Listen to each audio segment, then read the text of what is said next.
વિદ્યાર્થી મિત્રો, ગયા સપ્તાહમાં આપણે સમાજશાસ્ત્ર પાઠ 2 સમાજશાસ્ત્રના મૂળભૂત ખ્યાલો એમાં સમાજ, સમુદાય, સમૂહ, સામાજિક દરજ્જો આ બધા જે સમાજના પાયાના અંગો છે તેમાં સૌપ્રથમ સમાજની વાત કરી ગયા હતા. આજે આપણે સમાજનો અર્થ અને સમાજના લક્ષણો ને જોશું. આગળના પાઠમાં પણ આપણે સમાજની ઘણી બધી વ્યાખ્યા 3 કે 4 વ્યાખ્યાઓ છે તે આપણે જોઈ. અહીંયા આપણે રોજિંદા વ્યવહારમાં સમાજ, આમ તો અંગ્રેજીમાં એને સોસાયટી કહેવાય, ઇંગ્લિશમાં કહીશું તો આપણે એને શું કહેશું? સોસાયટી કહીશું. સોસાયટી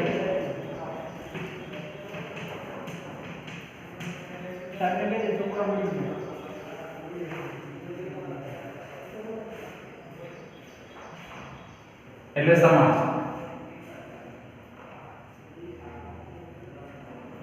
આ સોસાયટી શબ્દ ઘણી જગ્યાએ આપણે સાંભળતા હોઈએ છીએ. મોટા મોટા શહેરોમાં પણ વિસ્તારો છે તે સોસાયટીના નામેથી ઓળખાતા હોય છે, આપણે જોઈએ છીએ.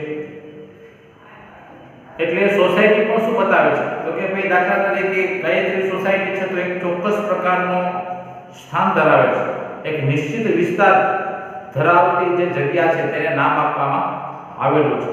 તો સમાજ છે પણ એક દાખલા તરીકે આપણું ગામ છે, ડાલી ગામ છે, તો ડાલી ગામ છે તે એક ચોક્કસ પ્રદેશમાં વસેલું છે અને એને નામ આપવામાં આવ્યું.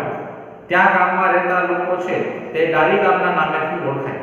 એટલે બધા સમુદાયમાં અને સમાજમાં આવે. પણ મેકાયવર અને પ્લેજ એ સમાજશાસ્ત્રની વ્યાખ્યા અને અર્થ સમજાવતા કહે છે કે સમાજને પ્રસ્થાપિત જે સામાજિક સંબંધોની હંમેશા પરિવર્તન પામતી વ્યવસ્થા છે.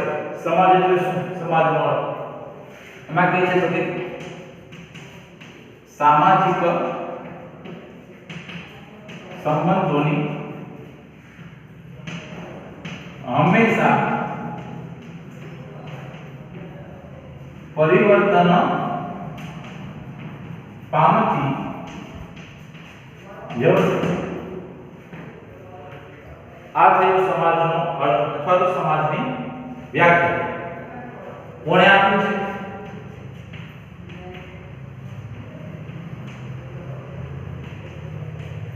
તો કે મેકાયવર અને પેજ નામના સમાજશાસ્ત્રી સમાજની વ્યાખ્યા આપતા કહે છે કે સામાજિક સંબંધો, આપણે જે સંબંધોથી જોડાયેલા છે, માતા પિતા, ભાઈ બહેન, સગા સંબંધી, પડોશી સંબંધીઓ, આ દરેક સામાજિક સંબંધો છે.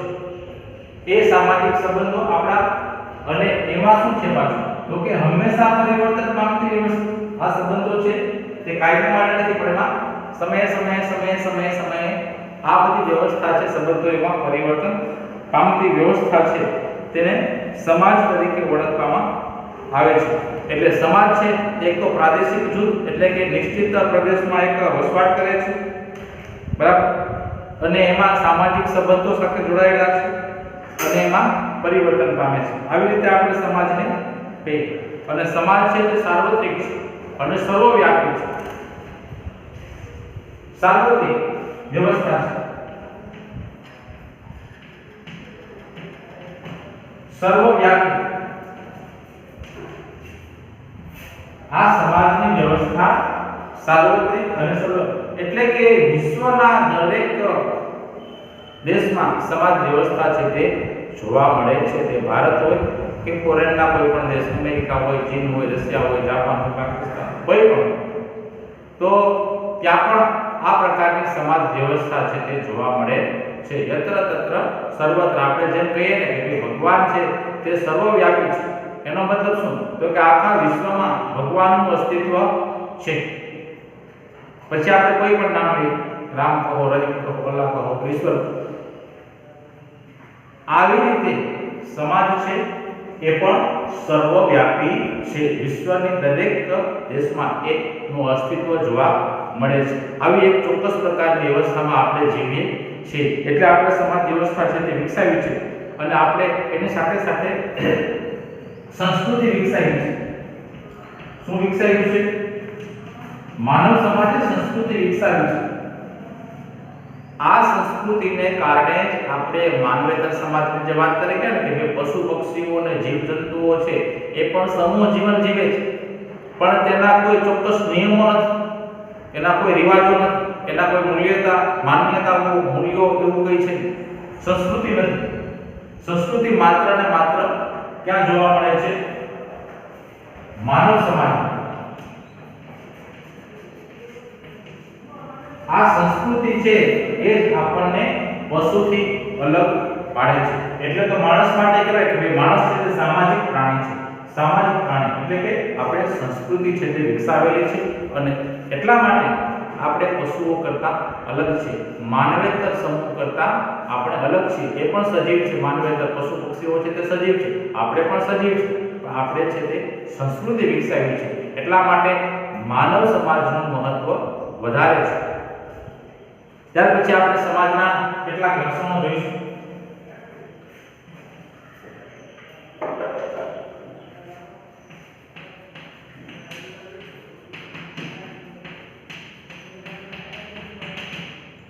સમાજના લક્ષણોમાં પહેલું લક્ષણ આવશે એનું એ છે સામાજિક સંબંધો.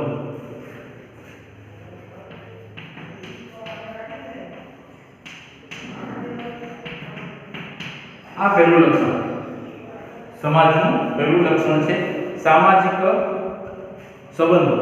માનવી વચ્ચે જે પારસ્પરિક સંબંધો છે તે આપણા સામાજિક સંબંધો. આ સામાજિક સંબંધોની શરૂઆત આપણા કુટુંબથી થાય.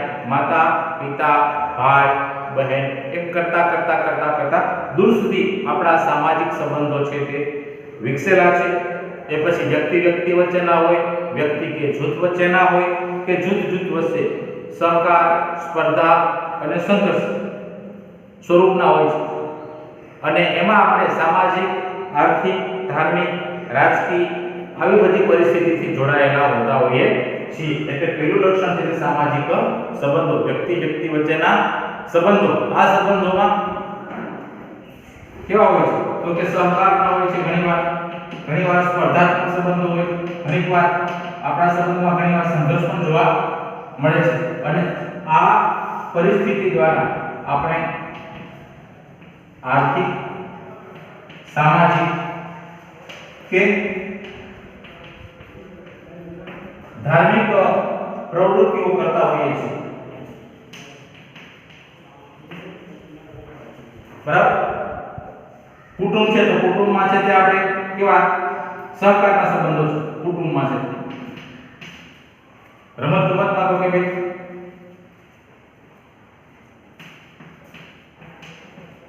સ્પર્ધા છે અને ઘણીવાર આ સ્પર્ધામાંથી શું થાય છે તો કે સંઘર્ષનો પણ જન્મ થતો હોય છે. એટલે કે આપણા સામાજિક સંબંધો ક્યારેક સહકાર ભર્યા હોય છે, ક્યારેક સ્પર્ધાત્મક હોય છે, ક્યારેક સંઘર્ષ પણ એમાં થતો હોય છે.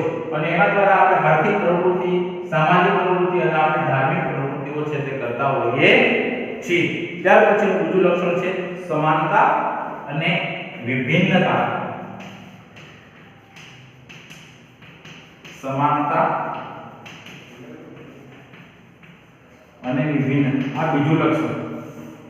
જોજો બરાબર, સમાજની કેટલીક બાબતોમાં સામ્યતા છે તો સામ્યતાની વચ્ચે પાછી જુદાપણું, વિભિન્નતા પણ જોવા મળે છે. હવે કઈ સામ્યતા? તો કે સમાજમાં સભ્યોનું માનવું હોય આપણે બધા માનવ છીએ, બધા આ સમાનતા છે. પણ એમાં પાછું શું તો કે તેની સાથે સમાજમાં સ્ત્રી પુરુષની જાતીય વિભિન્નતા જોવા મળે છે. નર જાતિ, નારી જાતિ, નાન્યતર જાતિ, આ બધું છે તે ભિન્નતા છે. સ્ત્રી અને પુરુષ બંને છે માનવી તરીકે સમાન છે, પણ એની જાતીય બાબત જોઈએ તો એક મેલ છે, ફિમેલ છે. આવી પછી શાળાના વર્ગના વિદ્યાર્થીઓ આપણે જોતા હોઈએ તો એમાં પણ બધા વિદ્યાર્થીઓ છે તે એક સરખાપણું જોવા મળે. માનવી તરીકે દરેક મનુષ્ય છે, પણ એમાં પણ પાછું લિંગ, વય લિંગ એટલે કે કોઈ વિદ્યાર્થી છે તો કોઈ વિદ્યાર્થીની છે, પહેલા ધોરણમાં ભણતું બાળક હોય તો એ 5 વર્ષ, જ્યારે 12મા ધોરણમાં ભણતું હશે તો એ 12 ને 5 17 વર્ષનું હશે, એટલે ઉંમરમાં પણ તફાવત હોઈ શકે છે।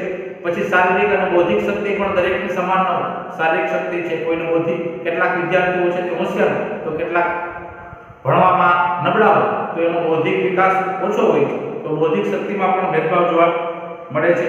દરેકના રસ, ગીત, વલણ આ બધામાં પરિવર્તન જોવા મળે છે। એટલે કે સમાનતા ક્યાં જોવા મળે છે? માનવી તરીકે આપણે સમાન છે, પણ એમાં પછી સ્ત્રી પુરુષ આપણી શક્તિઓ, દરેક માનવીની શક્તિ, રસ, ગીતો, વલણ આપણા આ બધા સમાન હોતા નથી, તો ત્યાં આપણે ભિન્નતાનું લક્ષણ લાગુ પડે છે। ત્યાર પછી ત્રીજું લક્ષણ છે એ જુદા જુદા જૂથો અને પેટા જૂથો। આ સમાજ વ્યવસ્થા જૂથો અને પેટા જૂથોમાં વહેંચાયેલી છે।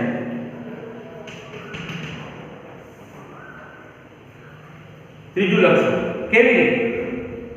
તો કે માનવ સમાજ છે તે કૌટુંબિક રીતે, સામાજિક રીતે, સાંસ્કૃતિક રીતે, ધાર્મિક, આર્થિક અથવા તો રાજકીય એમાં અલગ અલગ જૂથોમાં વહેંચાયેલો હોય છે। કૌટુંબિક રીતે દાખલા તરીકે આપણે જ્ઞાતિ છે તો એક પ્રકારનું જૂથ છે, બરાબર, એક જ્ઞાતિને પછી પેટા જ્ઞાતિ છે તો એ ઉપજૂથ છે। આખા વિશ્વની વાત કરીએ તો વિશ્વમાં આપણો ભારત દેશ છે તે એક જૂથ છે, એની સરખામણીએ આપણા રાજ્યો છે તે પેટા જૂથ છે। રાજ્યને આપણે એક જૂથ ગણશું, દાખલા તરીકે ગુજરાત રાજ્ય છે તે એક જૂથ છે, આ જૂથ છે। પહેલા જિલ્લાઓ છે તે પેટા જૂથ છે, જિલ્લો એક જૂથ ગણો તો તાલુકા પેટા જૂથ, તાલુકાને એક જૂથ ગણો તો ગામ છે તે પેટા જૂથ। આવી રીતે દરેક સમાજ વ્યવસ્થામાં જૂથ અને પેટા જૂથો છે તે જોવા મળે છે। ત્યાર પછી સામાજિક નિયંત્રણ ચોથું લક્ષણ છે સમાજનું।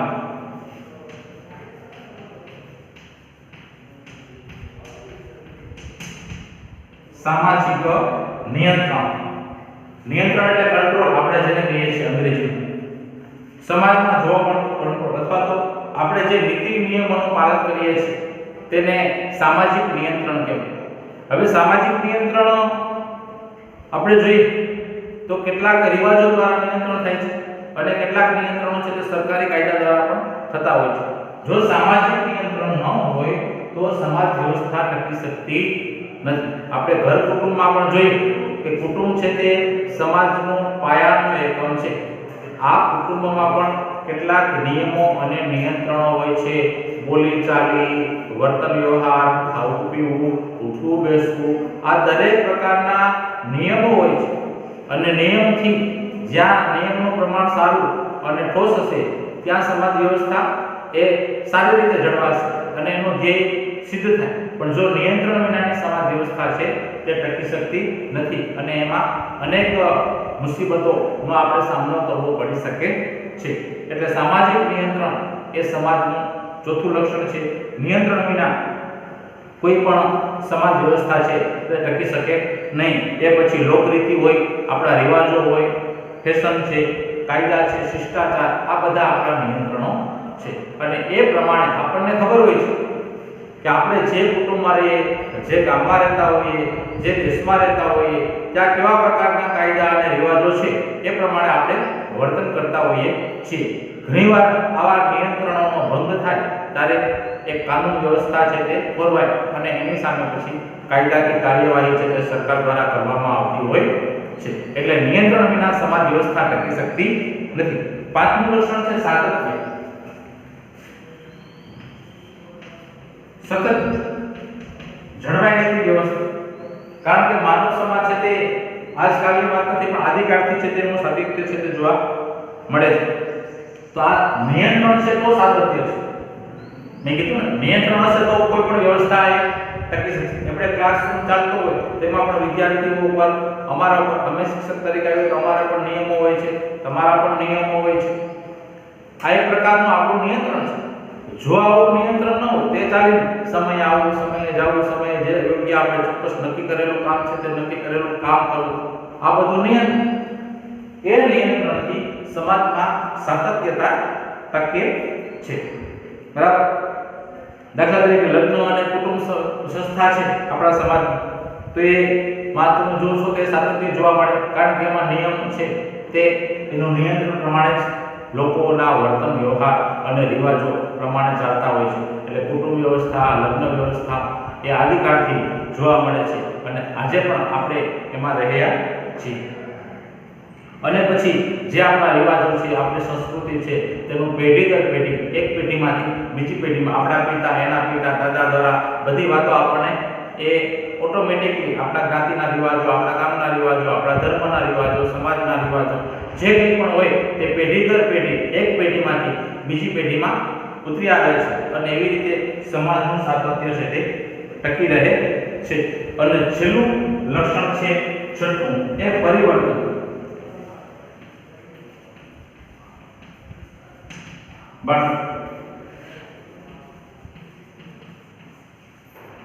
એના માટે આપણે કહીશું જે સુવિચાર કે ભાઈ પરિવર્તન છે એ સંસારનો નિયમ છે. કોઈ પણ વ્યવસ્થા, કોઈ પણ વાત સમાજમાં, દેશ દુનિયામાં કાયમી ટકી રહેતી નથી. એ જ પ્રમાણે આપણી સમાજ વ્યવસ્થા છે, સમાજ છે તે પણ સતત અને સતત પરિવર્તન પામે છે. આદિકાળમાં માણસ કેવી રીતે જીવતો, રખડતો અને ભટકતું જીવન જીવતો, એની જગ્યાએ આજે આપણે કેવું જીવન જીવીએ છીએ. જો કે આ લાખો કરોડો વર્ષોની પ્રક્રિયા છે, પણ એમાં સતત અને સતત પરિવર્તન છે તે જોવા મળે છે. સામાન્ય ઉદાહરણ આપણે જોઈએ તો આપણા ઘર કુટુંબમાં જે સૌથી મોટા ઉંમરના તમે જો આપણા દાદા છે, દાદીમાં છે, એની પાસે તમે એના સમયની વાતો સાંભળશો તો તમને લગભગ આજથી 60-70 વર્ષ પહેલાની જે સમાજ વ્યવસ્થા, તેના જે રિવાજો હતા, ત્યારના જે કાયદા કાનૂન હતા, ત્યારની જે વ્યવસ્થા હતી, એ બધી જાણવા મળશે. એની સરખામણીમાં તમે પિતાના સમયમાં, અત્યારના આપણા સમયમાં જે કાયદા કાનૂન, રિવાજો અને વ્યવસ્થા છે એમાં ઘણું બધું પરિવર્તન છે તે જોઈ શકાય. ઉદ્યોગોનો વિકાસ નહોતો, વિજ્ઞાન ટેકનોલોજીનો એટલો બધો વિકાસ નહોતો. આજથી 50-60 વર્ષ પહેલા માણસ એકદમ સાદું અને સરળ જીવન જીવતો. રહેવા માટે પણ સામાન્ય એવા પથ્થરના અને માટીના બનાવેલા મકાનમાં માણસ રહેતો. આજે તમે જુઓ આપણે આલીશાન મકાનમાં લોકો રહેતા હોય છે. વાહન વ્યવહાર એટલો બધો નહોતો, પગપાળા ચાલતો માણસ. ત્યાર પછી સાયકલ અને પછી ટુ વ્હીલ ને ફોર વ્હીલ, આજે તો એની વાત જ ન પૂછો. મોબાઈલની સુવિધા નહોતી એ જમાનામાં.